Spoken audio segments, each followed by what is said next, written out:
All right, guys, welcome back to Within Tolerance. This is episode 15, and we are back, just Dylan and I. And I think both of us have had a extremely busy past couple of weeks. Last episode, we had Jay Pearson on. That was episode 14. If you guys haven't seen or listened to that one, definitely go check it out. That was by far, I think, one of the coolest conversations we've had yet. And I just can't wait to have him back on. I don't know about you, Dylan, but I think that specific podcast will, I don't know, set us apart from some of these other guys. Yeah. I mean, it's just a very cool. He's got such a unique perspective on so many things, and yeah. Speaking, having him come back, we'll talk about it later in the episode. But now that I'm starting to use vacuum work holding, I've had so many other questions that I wish I could have brought up. Just pop up as I'm using it. I'm like, oh, I should have asked Jay about this. Oh, I should have brought this up. And so I would love to have him back. Yeah, so if you want to talk about your vacuum and your fixture work holding you've been playing with, because you've been posting about that and then texting me privately about it. Yeah. So, I brought up weeks ago the grills that we make and how they were a real pain in the ass. And we were using the Saunders Machine Works, NYC CNC glue and tape method with the powder coat tape. And it worked. It was the only thing that I could get to work because the material is 1/8 inch thick and it gets, I don't know, probably 60-70% material removal, and so it would just warp like crazy using clamps. And so the super glue and tape got us through the first couple of orders of them, but it's just so much work to get one part on there. Like, you've got to stone the fixture, which was just an orange pallet that was decked. It actually had holes from the when we were trying to use clamps, but so you'd stone that and then clean it with acetone and then tape it.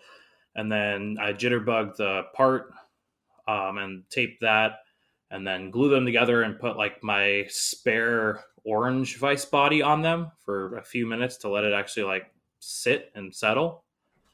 And then finally I could hit the cycle start button. And even then, maybe 1 in 20 parts was releasing. And usually I could catch it, well, about half and half. I would either catch it or I'd hear it pull up and like start spinning around the tool. So it was sketchy and just not a great solution. And thankfully, one of our listeners, heard that I was struggling with that and was nice enough to loan me his VPU from Pearson, which is their vacuum power unit. So Chris from Performance Stainless Steel was really kind and said, "Hey, I'm not using mine. If you want to, borrow it for a couple months before I can get around to it, feel free." And that was kind of the incentive we needed to jump into it. And so we converted the orange pallet into a vacuum fixture. I pocketed the bottom, did a gasket track, a bunch of 1/4-20s, and then put a gasket in there, made another top that kind of resembles, most vacuum fixtures with I think mine's a 1/2 inch by 1/2 inch grid. And then on top of that, I have individual pallets now, similar to the Pearson system, where I can just have a single gasket track for my individual parts. And I'm just using ground shoulder bolts for that to locate it. So overall, though, it works. I mean, like you were saying, all that glue, don't have to deal with that now. And then as far as alignment go, do you just kind of like eyeball the stock? Because I'm assuming you're just using, I think it was 1/8 inch plate you were saying? Yeah. So, I mean, you can see on my pallet where I've cut out the part. Like, the last thing Okay. I do is cut out the part and all the stock is left. And so you just, as long as I overlap that cut line on all sides, I'm good to go. And I've got a few screw holes too that I screw into at the very beginning to hold the remnants, so that I've heard and was fearful that as a corner or something released that last second, it might actually get pulled by the end mill too much and pull the part off the vacuum. It's the gasket itself, because that's like the number one failure with vacuum fixturing, is that not that it pulls it up, but that it shoves it one way or the other on the sideways, and you lose your vacuum. And so I've got screws that capture the corners, and those are the first things I put them in, and then it runs for I think 20 minutes unattended, which is really nice. And then part changeover is like what, less than a minute probably? Yeah, pretty much. It's unscrew I think it's 6 screws or 8 screws, pull off the one things, blow off the pallet and stick another one down and hit the vacuum and hit go. Man, you're just spoiling yourself. Yeah. I mean, I did have to. So I made a miscalculation when I was first had this idea, and I was like, oh, I'll just run a gasket track through each one of the grill. It's not spoke, but grill lines, and I was like, that should work, and I should be able to cut all the way through, and yada yada yada. Well, it turns out I miscalculated, and I didn't have enough room in there for like a gasket track to go down the center, or like there was pretty much no way to do it, and so I'm right now leaving like a 6 or 7 thou onion skin on the inside of each one of the internal pockets, and then I'm going to make a separate vacuum fixture that just I flip it over. There's a couple 1/4 inch dowel pins that it'll bank up against, and I'll just go in there with a chamfer mill real quick and cut out the onion skin and chamfer the backside of it. That sounds pretty straightforward. Yeah. I mean, it adds an op, but once the pallets are cut, all of my origins are exactly the same for both sides of the grills and both operations, and so it'll be real quick to swap them in and out and knock it out. Well, that's good, especially, I mean, the fact that, what was his name? Chris, you said that sent that to you, the Yeah. VPU.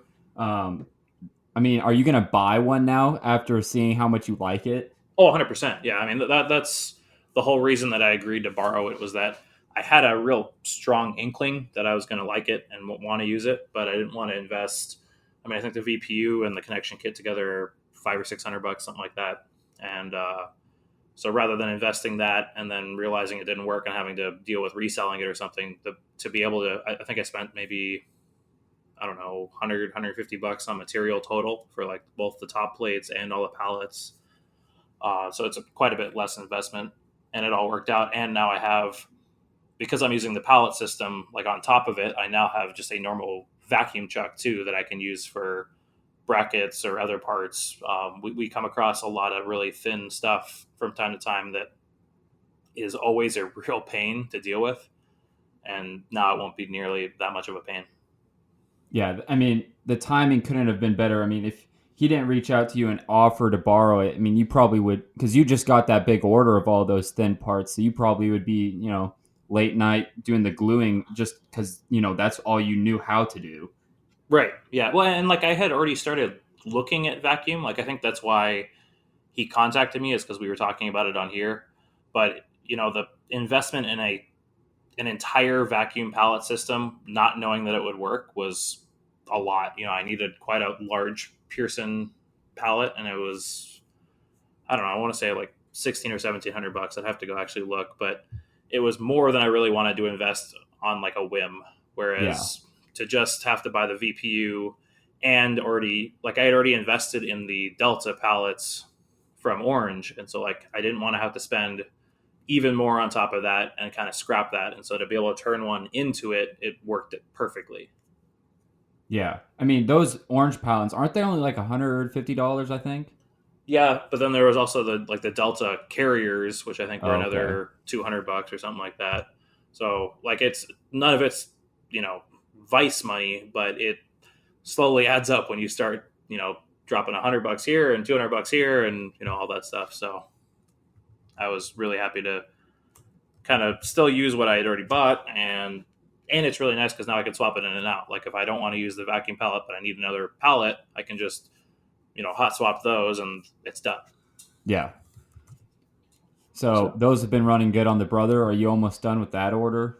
yeah, I'm a little over halfway done right now. Okay. I need to make the left side pallet tonight, and then I need to make both of the second up ones, but those should be really quick. It's just drilling, cutting the vacuum track, which is like a 16th inch end mill slotting, and then a few holes for the 1/4 inch dowel pins.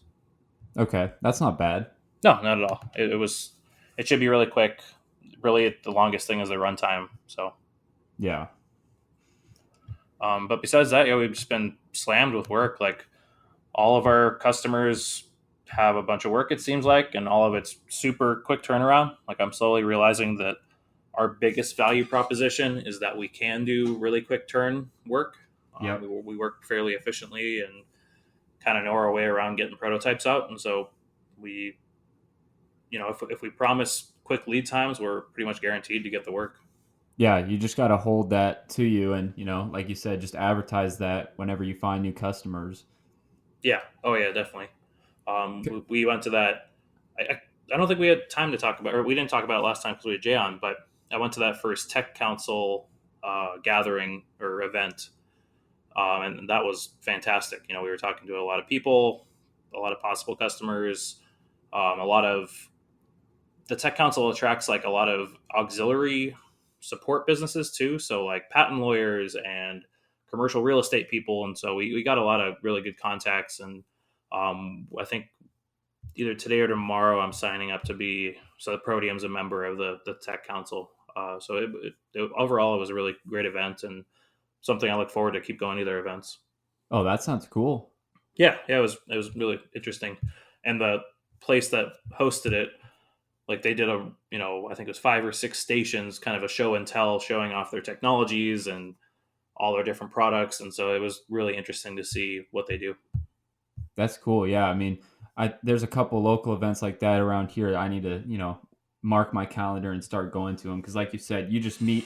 You never know who you're going to meet, and everybody knows everybody. It seems in this industry.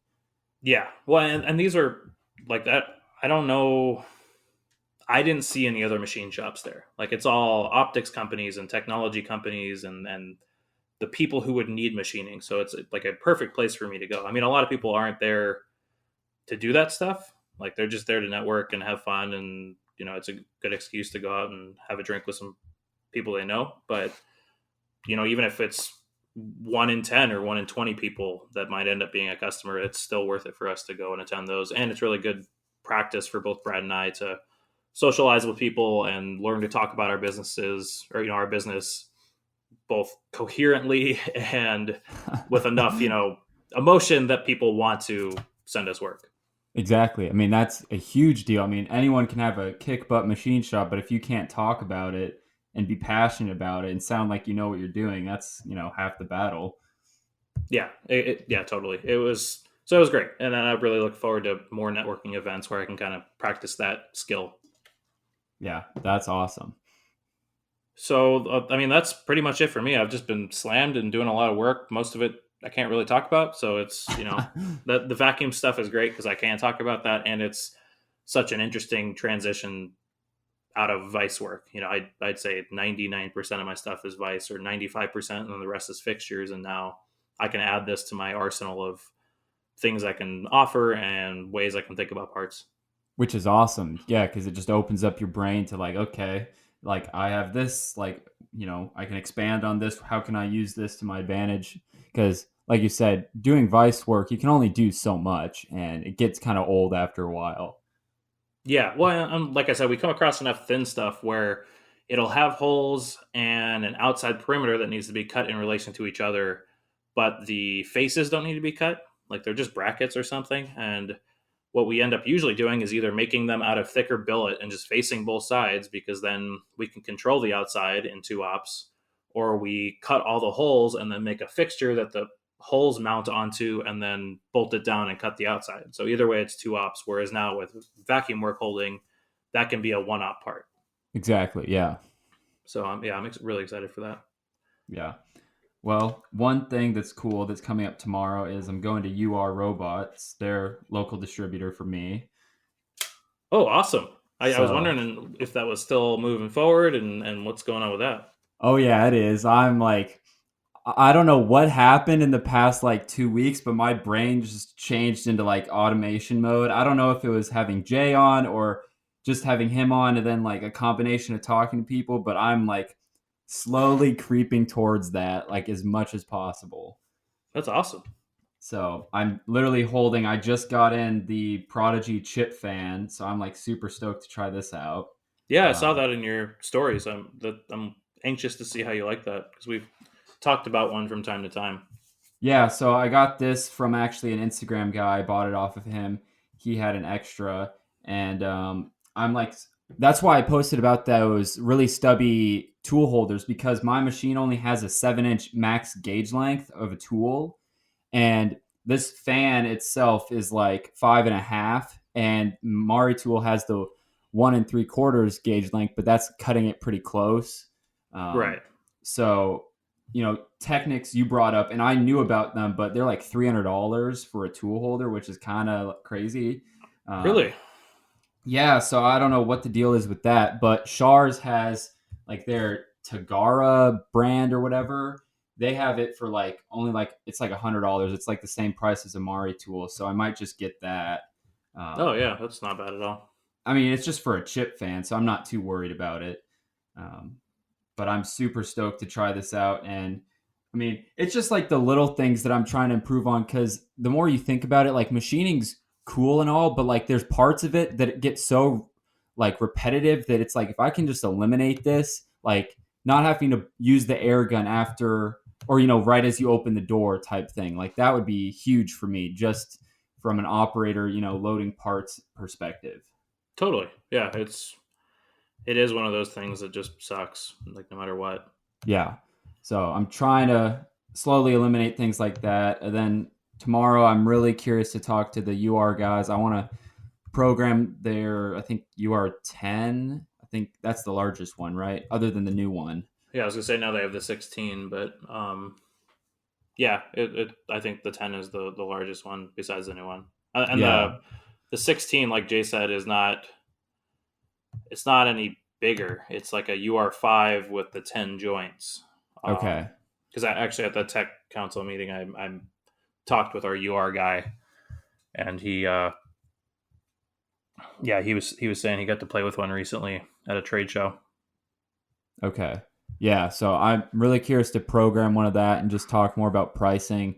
And the more I was thinking about it, is it's probably similar to like a machine tool where let's say it's $50,000 or whatever, but I'm assuming that I mean you still have to buy grippers and if you need a camera or any of that accessories, that's probably not very cheap. Yeah, well, I know like the gripper that we had demoed that was um, like intelligent, like it knew how open or closed it was and how much force it was using. I think that was a $5,000 gripper. Jeez. But then, like, if you're just going to use a pneumatic gripper, those are significantly cheaper. Okay. Yeah, because that's one thing I was thinking. There's that upfront machine price, and then what's the tooling cost? In this case, the grippers or any of that accessories. Yeah, I mean that is where there's a whole ecosystem around just additional stuff to add to your UR. So definitely expect to pay something. I know one option that our sales guy brought up that I definitely would get. Because he said it was only like $500, but they have a similar to how Haas will text you if there's an issue. They have like one of those interfaces for the robot itself too, Okay. and so it'll text you if there's problems and what the error message is and things like that. Yeah, that sounds really cool. So I just sent you that call it check in the chat. The Technics one is like $103. Oh, really? I was looking at a different site then. Oh, yeah. What the heck? Yeah, And that's ER32. Yeah, so that'll hold 3/4. yeah. So for anybody listening, it's a Technics 22253S. It's a Cat 40 super rigid collet chuck is what they call it, and it's a 3/4 inch gauge length, super short. Okay, yeah, I have to make a Mari tool order anyways. I need more pull studs. Um, yeah, that looks like it worked just fine. Yeah, and I think it uses standard ER32 collets. It doesn't say anything about not using them. So Okay, cool. Yeah, I might just get that. yeah, but so that's exciting. And then you just got back from Brick something Seattle. Yes. BrickCon is what it is. Okay, there you And go. yeah, so that was this past weekend. That's like the largest show. We talked about that like a couple weeks ago, I think. That went really well. It wasn't as good sales wise as last year, but I mean, it's still crazy the amount of people that they get, in these convention centers and the amount of product that I move. So it's definitely worth going, especially for only being like 25 minutes away and not having to pay for hotel, airfare, rental car, all that stuff. So Yeah, being local that makes it killer. I'm yeah, sure it that really does. breaking even is gas money pretty much and whatever your booth costs. Exactly. Yeah. So that's what's really nice about this one. And there was one more that I was gonna do. It was in California in like November. It was just like a weekend show I was gonna do, but I decided not to just because it was a brand new convention and I just wasn't sure how many people would show up, and the expenses were really high being in California. So this is like the last one of the year. So it's kind of nice knowing I don't have another show until I think March. Awesome. Well, that's good. That gives you some time to make new stock, make new molds, all that stuff.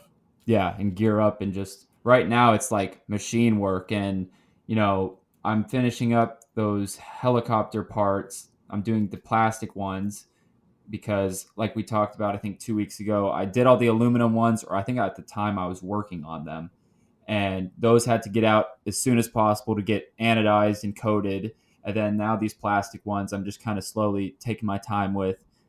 Gonna try to get those done by Friday. I got it's 3 part numbers. I got all op ones done today, and most of them are 6 op parts, but they're pretty straightforward. I've done them before, so get those done Friday. And then they just came back to me. I sent those were the 2 parts in the shared file I showed you. They just sent me those and were like, "Hey, we know you're working on this one order, but our other machine shop is overbooked, and supposedly it's another like garage machine shop, which is kind of funny. Um, they're too busy, and can we move these to you? And any future production, can we move to you with this stuff?" And I'm like, "Yeah, sure." Dang, Um, dude, you're gonna need another machine here soon. we'll get to that.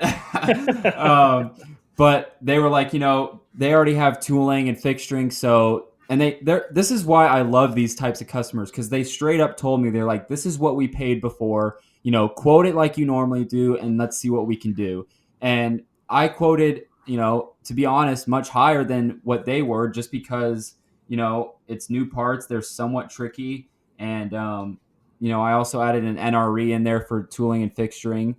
um, After you taught me that little science there. So I did that, and I was kind of like nervous because I didn't hear from them. And this morning they sent me the PO, and like no questions asked. They're just like, "All right, can you get them in like the next couple weeks?" And I'm like, "You got it." That's how this week has been too. Like it, I'm not as lucky with customers as you are, where they tell me the prices to beat and all that. But like I sent out quotes last week. Well, I sent one quote out for like weeks ago, and then one quote out last Thursday.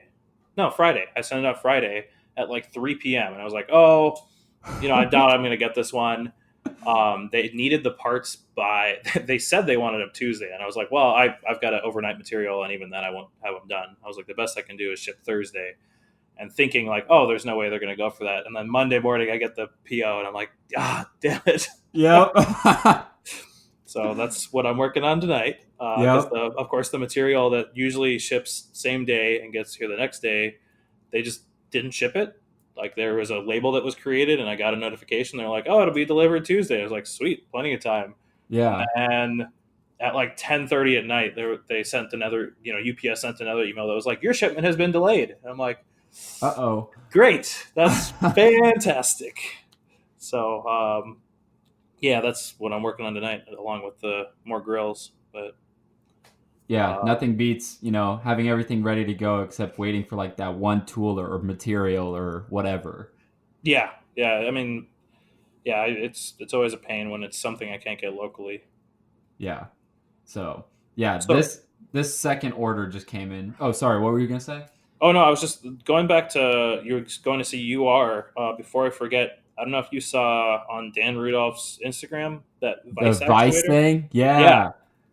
So for anybody who hasn't seen it, Rapid Design Solutions is the company, and it's like a bolt-on, or I think it's actually magnetic, just slips on the end of a Kurt Vice or anything with an external hex uh, actuator. And I've watched the YouTube video now, and you like snug up the part in the vise with a normal vise handle, then go back like a half a turn, and then stick this thing on there.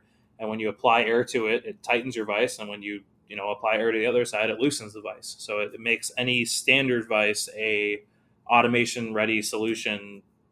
I think it's between $1,400 and $1,500, which is super cheap compared to a lot of the automation solutions out there. Yeah, I mean, after seeing that, and I was already like ready to go to UR, then I saw that and he had mentioned that, and I'm like, "Oh boy, like something's about to happen here." I I'm mean, excited for you, man. That's really cool. I'm like super excited. I mean, nothing's final yet, but the thought of just, I really like what Jay mentioned, and we had texted about this a little bit, but like, he's like, don't think of the overall cost of the robot. Like, yes, it's a big investment, but like, think of like all the other things you're going to be able to do now that you have basically an employee that doesn't complain. Yeah. Well, and like the UR10, I think I said it the week before that. Like it's like paying somebody 17, $18 an hour to be an Yeah. employee. Except, well, it's less than that because that's it's like paying somebody 17 or $18 an hour with no taxes, no workers comp, no anything, and there's no downtime. There's no, I mean, besides any maintenance that you might have to do, but there's no sick days, there's no breaks, there's no any of that. So Yeah. yeah, it's pretty awesome if you've got the work for it. It's invaluable. I think I'm really looking Yes. forward to when we can start playing around with that.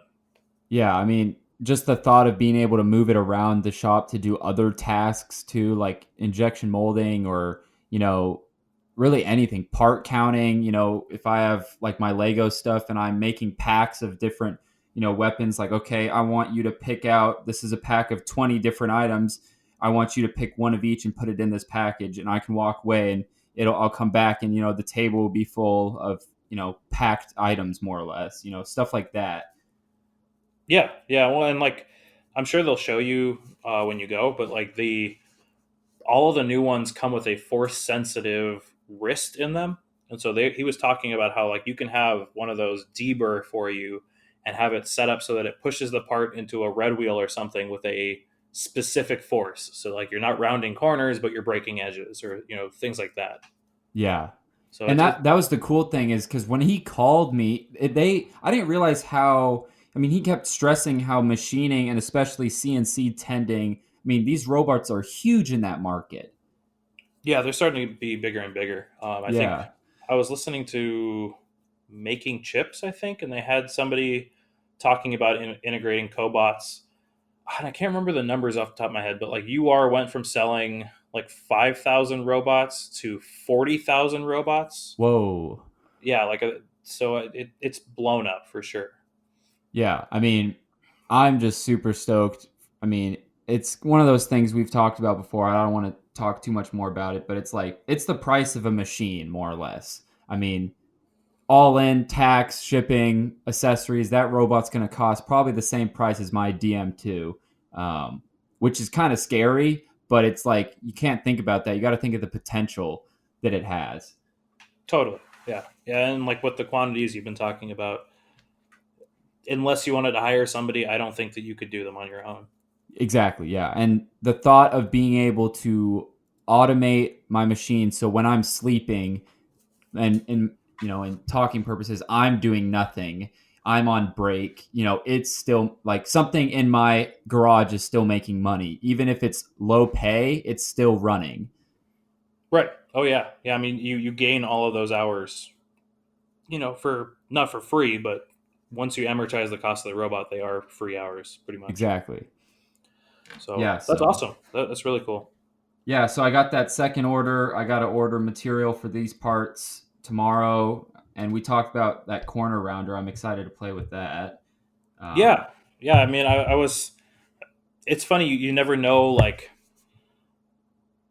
what people have experience in. Like yeah. corner rounders are so commonplace for all the shops I've worked in that like when you're asking about it, you're like, oh, I don't know. And I'm like, no, just do it. Like, what do you mean? Like that is what the tool is for. Like I've Um, used them on like, I've used them on like manual machines a couple times, but like I'm just worried about like that mismatch. Um and then I don't know if you remember on the one part, well the only part that has those fillets, there's not much clearance. It'd have to be a pretty small tool. yeah. I mean, yeah, it honestly, it shouldn't be a problem. Like most of the way that corner rounders are built is that the radius goes right up to the edge of the tool. So Okay. as long as it's not, the bottom radius and then a straight vertical wall, which is not, there's a little bit of clearance there, you'll be totally fine. I prefer getting corner rounders from places like Harvey that have specific numbers. I mean, it doesn't even need to be Harvey. It can be Harvey. It can be, I think Internal Tool makes some. Sometimes you can find decent ones on MSC that have good specs, but like the biggest thing, if you want to avoid that mismatch on your first part, is to have one that has like tolerances on the shoulder and how big the tip is, and like a lot of them have 5 thou on the tip before you start the radius. Okay. And the other thing you could do is just comp it up and comp it out a few thou and walk it in until you get a good blend on your first part, and then it's golden from then on. Yeah. So just really finding a nice quality one that has documented, the actual, geometry of the tool that I can plug into Fusion. Yeah, exactly. I mean, I think all the ones I've ever used have at least the tip diameter, so that gets you really close. But then, uh, especially if you, depending on the part, like I think for the part you have, you just want a standard one. But like if you have a part that doesn't have like a true radius call out or something like that, like it just says R, it doesn't say true R, it doesn't, that it's not like a really important feature. They have ones that are flared 5 degrees on both ends, and so that way it's not a tangent radius on both sides, but you also have significantly more leeway, both radially and axially, to kind of fudge the numbers and get a good looking radius. Okay. Like those grills, we actually face them now. We ended up having to add facing to them with a 3/8 end mill, but when we first got them, we were trying to do them without any finishing on the top, and so we bought one of those, and there's quite a few thou of leeway both axially and radially before you start seeing a step. Okay. And the ones from Harvey, they're carbide, right? Oh yeah, yeah, yeah. I I, Okay. I don't think I've ever used a high speed one. I didn't know because I was just looking out because I've never, like I said, I've never used one. I've just used like high speed steel on a Bridgeport once. So Yeah, no, they're fantastic. We've got, I don't know, 5, 6, 7 of them in stock at my shop that we use constantly, and like we have them in so many of the jobs at my day job. Like I would say 80% of the jobs have some kind of corner rounder in one of the ops. okay, that's good to know because there's another job that's a potential repeat that I had this. I think it was like a 1/8 inch radius, and it was a pretty decent sized part. And the fact that I was surfacing it with I think a 16th inch ball, which is just something I have in my machine all the time, like it was a solid probably 3 minutes of surfacing. And now that you're over here saying just use a corner radius tool, I'm like, oh, that like is probably like now a 30-second operation. Yeah, well, and it looks so much better. I mean, if you Yeah, get the speeds and feeds right, I mean, it's really impossible to screw it up in aluminum. But like, it looks beautiful, and like the blends will be great, and yeah, it's so worth your time if it's yeah, more than one part. Like I'll surface odd corner radii that are onesie twosies, but anything, I don't know, maybe 6, 7, 8 or above, like I'll buy that corner radius tool just to save myself the headache. yeah. I mean, I looked briefly on MSC. They have double-ended ones for like 50, $40, so it's like $20 per side, which is not bad. Yeah, yeah. I mean, yeah, I really think that you can't go wrong. Okay. Yeah, I'll be texting you about that for sure. Yeah, I'm totally game. You let me know what one you're looking at, and I can check it out. Okay, cool. Yeah, cuz these parts, like I said, I got like 25 of them and I'm not surfacing those. No, no, no, no, no. And they're big. I mean, they're 6 inch width parts, so Exactly. that's a lot of tool path. Yeah, Like exactly. I think you could probably. I think I looked, and there's enough clearance for like a 3/16 ball, Okay. and you could run that fairly fast. But there's no reason to. Like at that quantity, you can amortize the cost of the tool really quick. I'm sure you quoted high enough that you can buy a little bit of tooling and still do all right. Yeah. I mean that $325 NRE for a corner radius tool, I think I'm covered. Yeah, yeah, I think you'll do it right there. Yeah. Well, that's cool. That's great. Yeah, I mean, I definitely think that's a really good trick to add to your bag of tricks. Yeah, you just added a vacuum, and I'm adding corner radiuses tools, so that's fine by me. I'll go slow and steady. Oh yeah, yeah, Yep. definitely. So I got that, and then you won't even believe this. We'll have to talk off air about this, but I'll just kind of bring it up. So like I'm not sitting here. This was like an hour ago or 2 hours ago. I was doing some UV printing, and that's upstairs in my room next to my computer, my main PC. And I was like thinking, because I we had talked about this a couple podcasts ago. I'm really pushing for this goal. This, you know, I'm not gonna say what the goal is, but it's a very ambitious goal for the end of the year. And I was like, I don't know how I'm gonna do this because I made a Google sheet and I was like, I'm gonna forecast these months in sales, for the Lego stuff, and then machining. I think I can get this, and I'm just like, it ain't cutting it. Like I'm still this many dollars off, and I'm like, this is gonna take something big to like push me over the edge to be confident to hit that goal. And I was like thinking of this one customer. I'm like, wonder if he needs any more of those big parts. And then I kid you not, I go over and my phone lit up with an email saying, "Hey Peyton, we need 100 of these parts. Can we send you a PO tomorrow?" And I'm just like, that like No did it. way. It literally like pushed me so high over this goal, and I'm just like, all right, celebrate, we're done. That's awesome.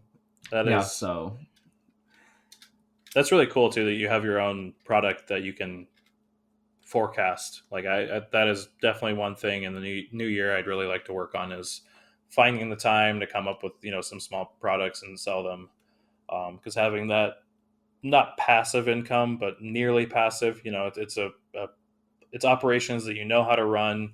You can build fixtures, you can do all that stuff. I mean, for you, it's your injection molding machine, but yeah. just things like that would be really really nice to have.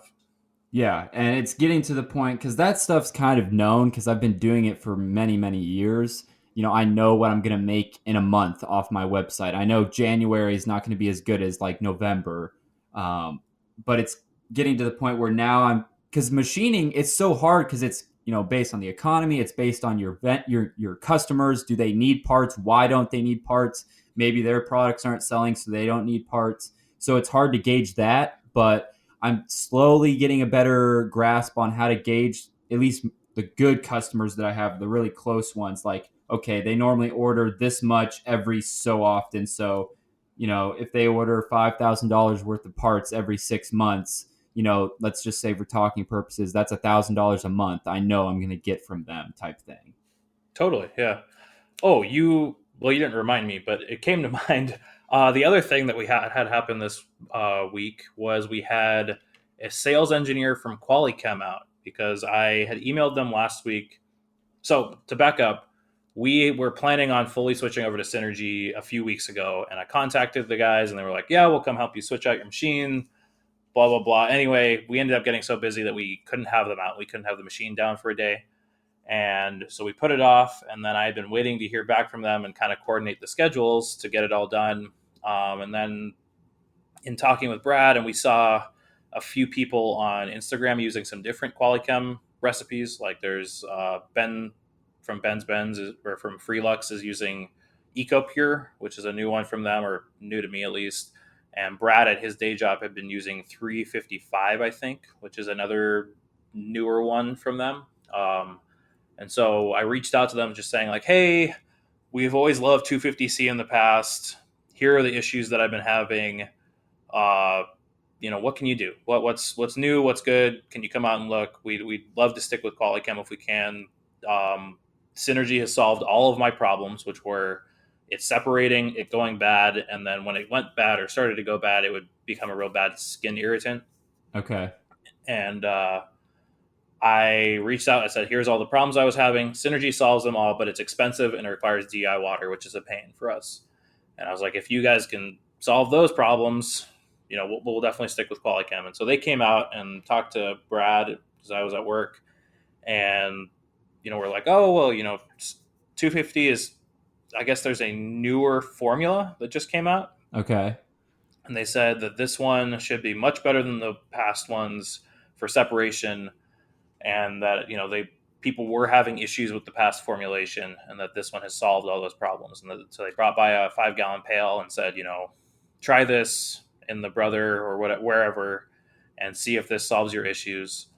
And then they talked a little bit about the EcoPure and the 355. It sounds like I can't remember which one is which, but one of them still needs purified water. It doesn't need DI, but it needs at least RO. Okay. And then I think it was the the Eco Pure they said would go bad faster than 250. Do you know So why? something about the formulation. It's just not as stable over time. Okay. I think it's, if I remember right, the Eco Pure is like for like high performance machining of stainless steels, titaniums, and aluminum. And so maybe there's some kind of additive ingredient in there that breaks down over time or quicker over time than 250. But they said that this formulation of 250C should have no problem sitting for a month without any aeration and not go bad. Interesting. So that would be fantastic, because like my stuff right now, if it sits for like a day and a half, it starts yellowing and getting shitty or nasty. Really? Yeah, and granted, I think it's because it's already full of bacteria. Like I keep adding a little bit here and there, and it makes it better for a day or two. But it's already gone bad, and it's already started separating, and so that's kind of a hard process to reverse. I feel But that like, was, I mean, with your stuff, how much coolant are you going through on a week, let's say? mm, I don't know. I mix up maybe one or two 5 gallon, like 5 gallon mixed things a week for each machine. Maybe 10 gallons a week for each machine. Okay. I feel like I go through more probably just because of my molds. Oh, 100%. Yeah, it's all your fling off. And like in the middle of the summer, we probably go through 20 gallons a machine a week. Okay. I was just Um, curious because, like, okay, this new stuff, are you going to have to clean out the old, or are they're probably not cross compatible at all? from what I've heard, it is cross compatible. I mean, it's the same stuff, just a new formulation. But I'm definitely going to clean the machine before I try it out. Like Yeah. I don't think we've cleaned the Brothers since we got it, so I might as well give it a deep clean and get all that stuff done. Well, and just get a level playing field for the new coolant. Exactly. Yeah, I need to make sure that I have another filter in stock for the Brother before we do that, because I don't want to contaminate the new stuff with the old filter. Okay, yeah, that's fair. Yeah, but besides that, it's one of our listeners also commented and gave a fantastic idea. I haven't had a chance to do it yet, but you know how everybody was worried about the filters breaking? Yeah. He just said, well, why don't you just mount it inside the machine?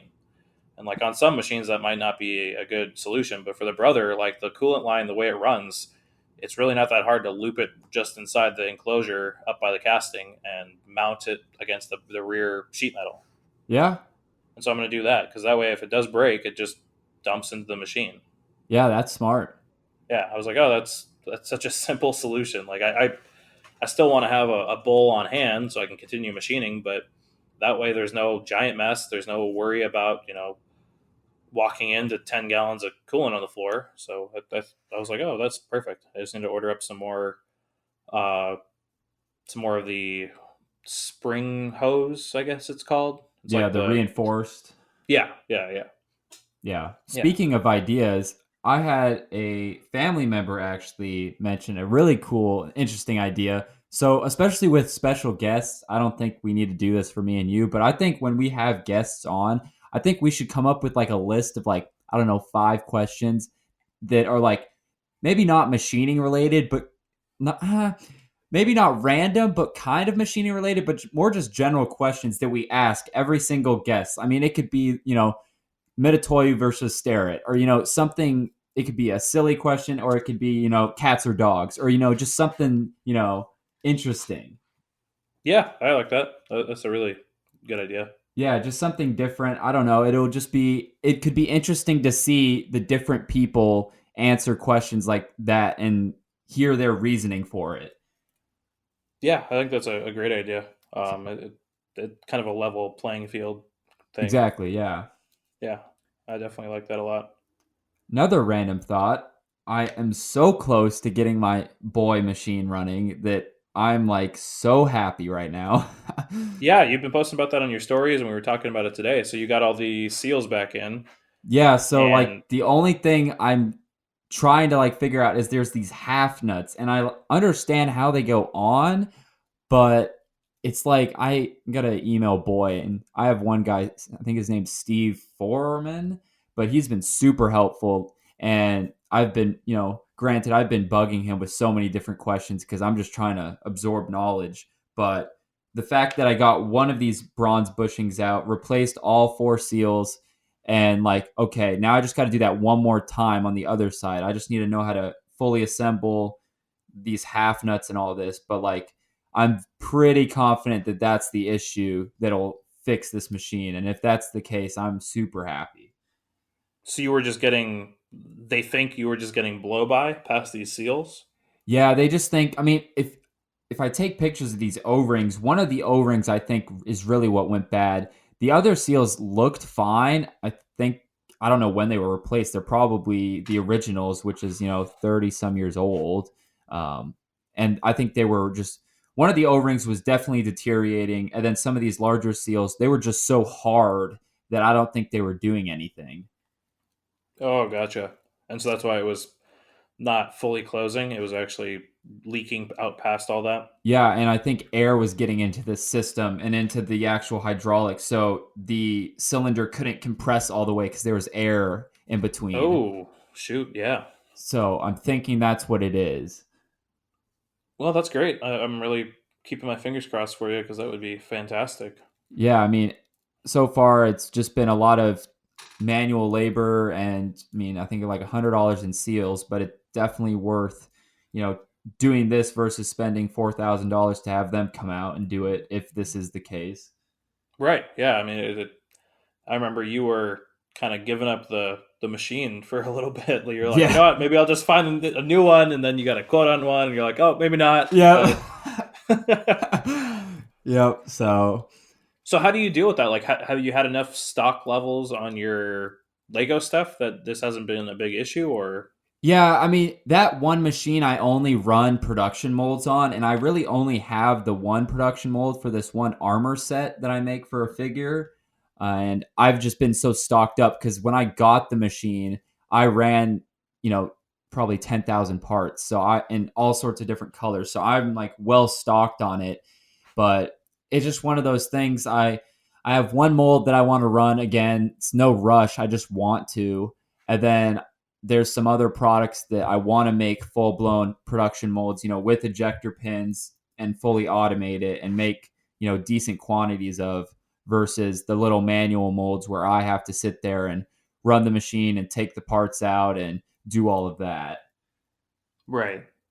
So, So you have a smaller machine that you use for your other stuff because I see you have new products that seems like weekly pop up on your Instagram. oh yeah, yeah, I've got the other one's just an air pneumatic one. Okay, okay. And And that you had issues with that one too a month or two ago, right? yeah, I was about to say, if you remember, I had to replace that main air cylinder. Whatever ended up happening? Did you end up just buying it from them or? Yeah, so it was kind of weird because it went bad. There was a seal on the top or like a spring something. I can't remember, a spring washer or a spring seal. And Hmm. it went bad because it was leaking air out of the top of the cylinder. And I sent it back. I bought a new one. It was like $1,000, which sucked, but I needed it because I needed parts like now. And so I got the new one and it was running fine for about 2 months. And the I don't even think I told you about this part. I think I just told you about what I already said was the first one or the old original one went bad. Got a new one, was working fine for 2 months. Then, like within maybe a month ago, that one actually went bad too. And same thing, the spring on the top let air in and just totally busted the seal. And I was like, hey, what the heck? I just got this new one. You guys said this should last for 10 to 15 years, with the amount of hours I run on it, which isn't a lot. And luckily, since it was a new part with warranty, I sent it back. They sent me a new one. And so far, I've been fine. But it was just kind of like a weird kind of hiccup. Yeah, that's bizarre. But we're running now. And like I said, if I could get the larger boy machine running, I might even have this helicopter part company. The owner sits on the board of directors of I think it's a Chinese manufacturing company that make plastic parts, and they're looking for someone to do lower volume stuff because supposedly the Chinese injection molding factories really just like the large volume stuff, which I understand because doesn't everybody. Um, but Yeah, ain't that the truth? I know, but low volume to them might be really high volume to me, is what I'm thinking. You know, 100,000 Right. parts might be low volume to them, and for me, that's like that's a month's worth of work for that little machine. So, if I can get that up and running and contact them and be like, hey, let's talk about this because I know you were interested. That might be, it'd be nice to have that machine running job shop injection molded parts more because right now I just use it for my own stuff. Totally. Yeah. I mean, if you could do enough injection molding stuff to afford another machine eventually, that would be fantastic. Yeah, then stick the UR in between the two and have it sort parts and Oh, snap. yeah, there we go. Yep, that's the dream right there. Yes, it is. So what's on deck this week? You got more job shop work to get out? Let's see. Try to finish those plastic parts, then get started as soon as possible on these new aluminum ones. Um, and yeah, start planning for the future. I sent you a link to a machine that I was looking at. I Oh, don't I'll know have if to you, check that out. I don't know if you saw that. It was something that a buddy of mine brought up to me because he had mentioned to me about the little phone booth style machines, and I really, really like that idea. Oh, yeah, the tiny like robo drills and the S300 things like that. Yeah, I think. Do you follow Luma Labs on Instagram? yeah. He had a video a while back. I don't know what the shop is. I want to say it was like I can't remember who it's supposed to be, but they have like a bunch of those with robot arms between them, like flipping parts from op one to op two, and Oh, like whoa. lines of them. Like if you go on his Instagram, it's a video where he just walks down an entire aisle of like S300s and tiny robo drills with a robot between every single pair of them. That's cool. Yeah, it's really cool. Yeah, because Um, I'm just thinking I could buy another one of like, in a perfect world, if I had more shop space, I would just buy, honestly, a second DM2 and just like standardize because honestly, I love that machine. I have no issues or complaints. I mean, maybe a VF2 simply because the cost, I could save a little. Because the DMs kind of advertise the Speedy Gonzalez and pay more for nothing type thing. is it um, really more expensive than a VF2? yeah, Jeez. yeah, so it's kind of dumb, but and especially the fact that they dropped the price 10 grand from when I bought it, so it's like, oh, I love that. Oh, that's a bummer. Yeah, but good learning experience, but like I said, I mean, I've only got enough space for like either one more DM2 or a mini mill, or I could somehow squeeze like two S300s or two little robo drills, I don't know. It's one of those things where I could use a second spindle like now. Right. Yeah, So it sounds like you definitely could use one now. yeah, I don't know what just happened, but I don't know if I careful what you wish for, but I got work now.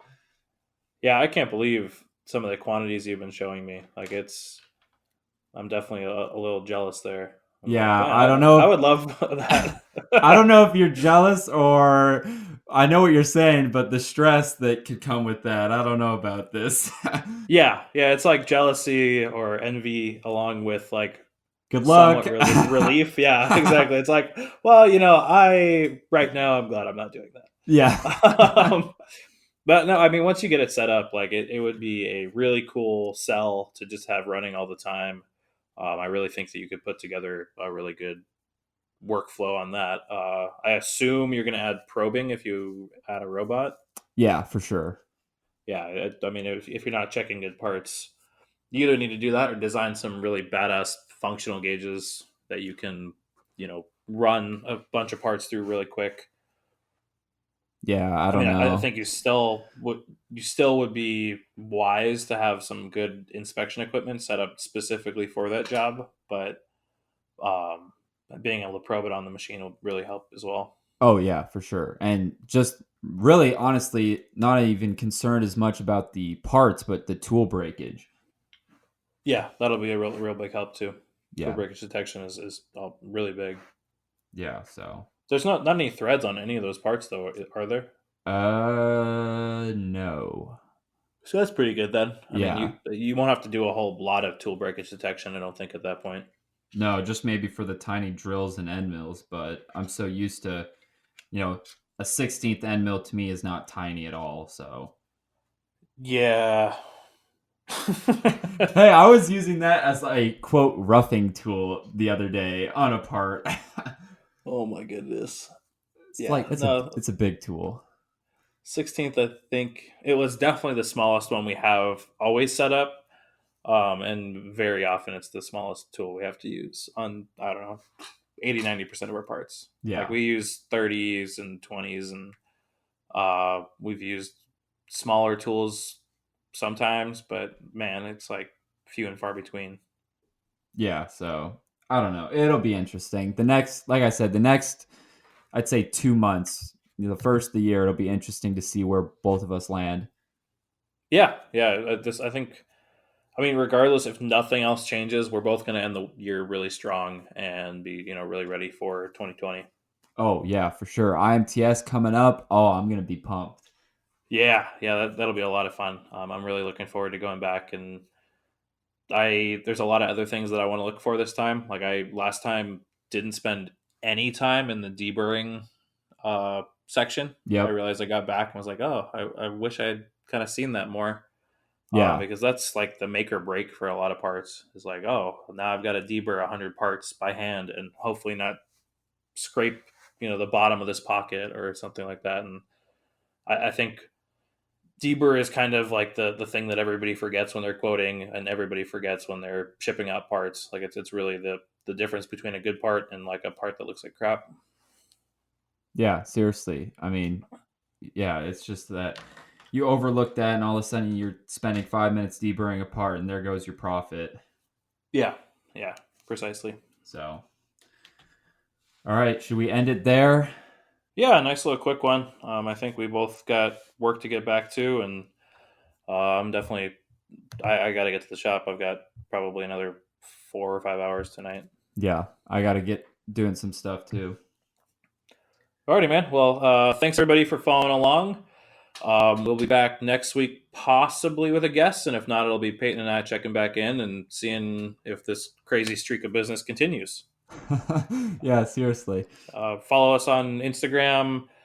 Throw us in your stories, and we'll repost it. We always love to add more people to everybody following and listening along. I think everybody can tell that we really appreciate all the advice and uh, just the opportunities that we get by having this podcast. Like I've learned so much by our followers and our listeners, and I just love like the interaction from everybody. So yeah, definitely give us a follow on Instagram, share it with somebody, try to bring more people into the fold, and we can all learn more together. Yeah, definitely do that. And yeah, I guess that's it. We'll see you next week. Yep. Thanks, guys.